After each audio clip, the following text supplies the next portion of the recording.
పడుకుంటే చెప్పేస్తారు. Review of Parashakti. ఈ మూవీ సంక్రాంతికి థియేటర్ లోకి వచ్చింది. ఓన్లీ తమిళ్లోనే వచ్చింది, తెలుగులో రాలేదు. ఎందుకు రాలేదంటే మన సినిమాలకే థియేటర్ లేక ఒక్కో థియేటర్ లో 2 షోలు వేశారు. అలాంటిది ఈ సినిమాకి థియేటర్లు ఎక్కడ దొరుకుతాయని స్కిప్ చేసేసారు. అండ్ ఇది తెలుగులో రాక మంచి పని చేసింది, లేకపోతే దాన్ని కూడా ఈ ఘోరాన్ని మనం చూడలేక చచ్చిపోదు. అంత ఘోరంగా ఉంది మూవీ. నాకు అర్థం కాలేదు సార్. నెమ్మదిగా అన్ని అర్థమవుతాయి గానీ కూర్చోరా.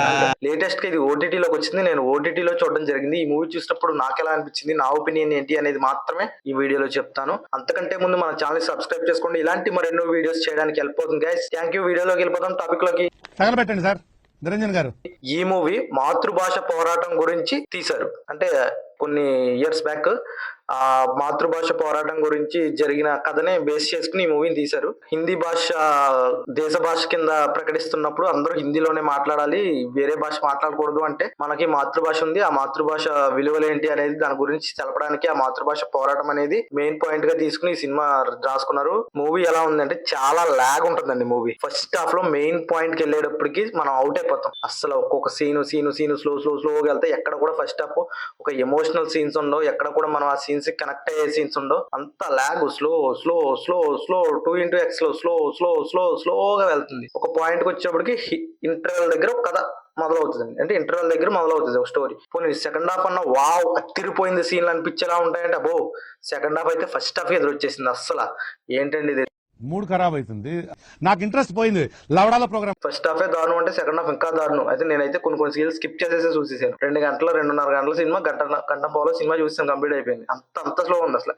నాకైతే ఇంకా మామూలుగా కాదు. 3 టైమ్స్ అండి నేను భోజనం తిన్నప్పుడు 3 టైమ్స్ పెట్టుకుని సినిమా చూసాను. అంటే అలా ఉంది. నాకు అంత నచ్చలేదు సినిమా. మూవీలో పోరాటం ఎలా చేస్తారు అని బాగానే చెప్పారు, కానీ అది స్క్రీన్ మీద ఈ మూవీలో పోరాటం ఎలా చేస్తున్నారు అని మనకు అర్థం అవుతుంది. కానీ అది స్క్రీన్ మీద మనం చూసేటప్పటికి అది ఎక్కడ కనెక్ట్ అవుతలేదు మనకి. ఓహో ఇలా చేస్తున్నారా, ఇలా చేశారా, ఓకే అంటే కొంచెం బాగా రాసుకునే సీన్స్ ఇక్కడ వావ్ అనిపించేలాగా. అక్కడ ఢిల్లీలో మాట్లాడేటప్పుడు కొంచెం ప్రధానమంత్రి ఆళ్ళతో మాట్లాడినప్పుడు కొంచెం బాగుండాలి కదా సీన్స్. ఎక్కడ కూడా మనకి కనెక్ట్ అయ్యలేవు. ఈ మూవీ కన్నా మనం సోషల్ బుక్ లో చదువుకునే స్టోరీస్ ఇంకా కళ్ళకు కట్టినట్టు ఇంకా మనకు బాగా కనపడతాయి. అంటే అంతలా ఉంది ఈ మూవీ, అర్థం చేసుకోండి.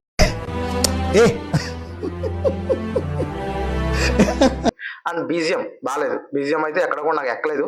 అండ్ సాంగ్స్ 2 సాంగ్స్ బాగానే ఉన్నాయి, పర్లేదు. మిగతా సాంగ్స్ అయితే బిలో యావరేజ్.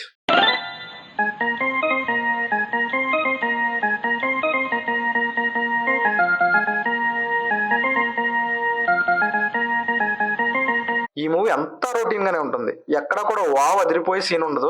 ఆల్రెడీ మనం ట్రైలర్ లో చూసిన యాక్టర్స్ కాకుండా ఒక 2 క్యామియోస్ ఉంటాయి మూవీలో.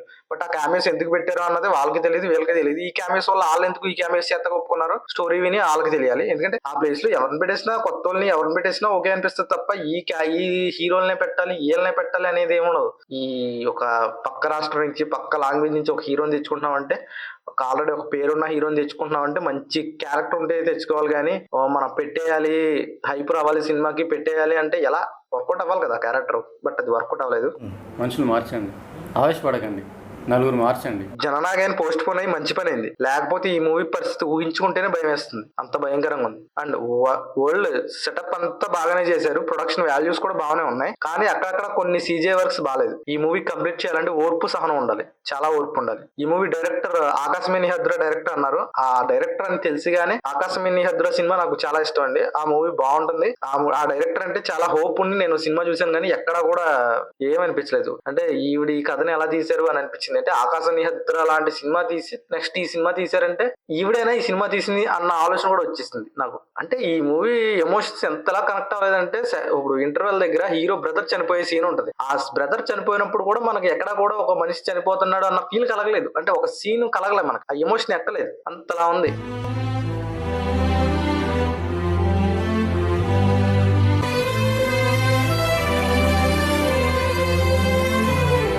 బట్ ఈ మూవీ సూర్య గారికి చెయ్యాలి అని విన్నాను, బట్ సూర్య గారు మిస్ చేసుకున్నారు. మంచి పని అయింది. అసలు సూర్య గారు డౌన్ ఫాల్ లో ఉన్నారు. ఈ సినిమా తీస్తే కంప్లీట్ అండర్ గ్రౌండ్ లోకి వెళ్ళిపోతారు, అంతలా ఉంది మూవీ. అండ్ వేరే యాక్టర్స్ పేర్స్ కూడా వినిపించినాయి, దుల్కర్ సల్మాన్ అని వేరే యాక్టర్స్. బట్ ఎవరైనా మిస్ చేసుకుని మంచి పని అయింది.